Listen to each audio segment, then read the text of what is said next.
வச்சுப்பேன். அடுத்து அந்த அறிவுத்திறனை ஒரு பக்கம் அப்படி நீங்கள் யோசிக்கிற ஆளுங்களா இருந்தால் உங்களுக்கு முதுகுக்கு பின்னாடி எத்தனை பேர் தப்பாக படித்தவங்க இருக்கா. ஒரு குழந்தையோட மார்க்கை தப்பாக சொல்கிறது யாரு? ராகுல் காந்திக்கு ராஜீவ் காந்தின்னு சொன்னது யாருன்றதெல்லாம் போய் கொஞ்சம் ஹிஸ்ட்ரியை கொஞ்சம் புரட்டி பார்த்துருங்க. திவ்யா சத்யராஜ் அவர்களை பொறுத்த வரைக்கும் அவங்க டவுனாக இருந்த டைமில் கலைஞர் அவர்களுடைய வரி கேட்டு மோட்டிவேட் ஆனதாக சொல்கிறாங்க. அதே போல் நீங்கள் வந்து சீனியர் பர்சன், ஒரு 40s இருக்கலாம், ஓகேவா, 40s டச் பண்ண பர்சனாக இருக்கலாம், மேபி தெரியல.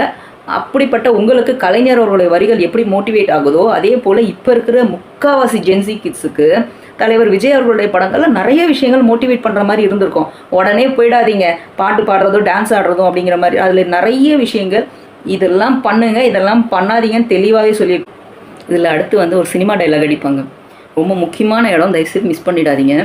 அவங்க வந்து காரில் வந்துட்டு இருக்கும்போது இன்ஸ்டா ஓப்பன் பண்ணாங்களாமா. அதில் ஒருத்தன் வந்து என்னடி உனக்கு போஸ்டிங் கொடுத்ததால இவ்வளோ ஆணவமா கர்வமா அப்படின்ற மாதிரி மென்ஷன் பண்ணியிருந்தான். இதுக்கு முதல்ல பதில் சொல்லிடுறேன். என்னோட இன்ஸ்டாக்குள்ளே வந்து பார்த்தீங்கன்னா தெரியும், நம்ம வந்து தமிழக வெற்றி கழகத்துக்கு சப்போர்ட் பண்ணுறோன்றதுக்காக அந்த கட்சிகளில் இருக்கவங்க எத்தனை பேர் கேவலமாக போட்டிருக்காங்க கமெண்ட்ஸ்ன்னு போய் பார்க்க சொல்லுங்கள். உங்களை கம்பேர் பண்ணும்போது எங்கள் கிட்ட இருக்கிற தம்பிகள் ரொம்ப ரொம்ப ரொம்ப பெட்டர். நான் இல்லைன்னு சொல்லவே மாட்டேன்.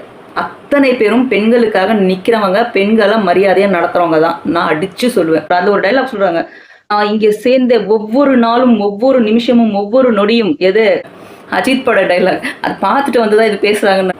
அடுத்து ஒரு டெஃபினேஷன் சொல்கிறாங்க, ரொம்ப ரொம்ப முக்கியமான விஷயம், மக்கள் எல்லாம் தெரிஞ்சுக்க வேண்டிய விஷயம் என்ன தெரியுமா? யார் அருமையான தலைவர்? மேடை ஏறி பாட்டு பாடுறவர் தலைவர் கிடையாது. அப்போது உதயநிதி ஸ்டாலின் அவர்கள் பாட்டு பாடல, சரி.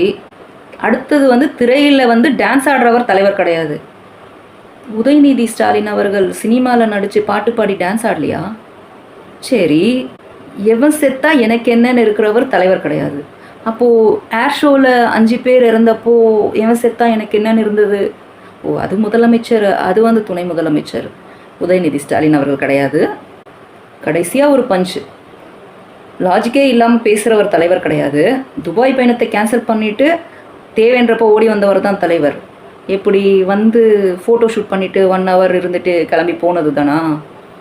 ஓகே, இதுதான் அருமையான தலைவருக்கான டெஃபினேஷன் போல இருக்குது. தெரிஞ்சுக்கோங்க மக்களே. ஏன் செந்தில் பாலாஜி அவர்கள் அந்த துயரமான சம்பவம் நடந்தப்போ உடனே வந்தார்? ஏன்னா அவர் வந்து எஃபிஷியன்சி மிக்க தலைவர். இவங்க சொல்கிறதுப்பா, நான் சொல்லலை. இந்த எஃபிஷியன்சி மிக்க தலைவர் மற்ற விஷயங்கள் எங்கேயுமே வெளியே வரல.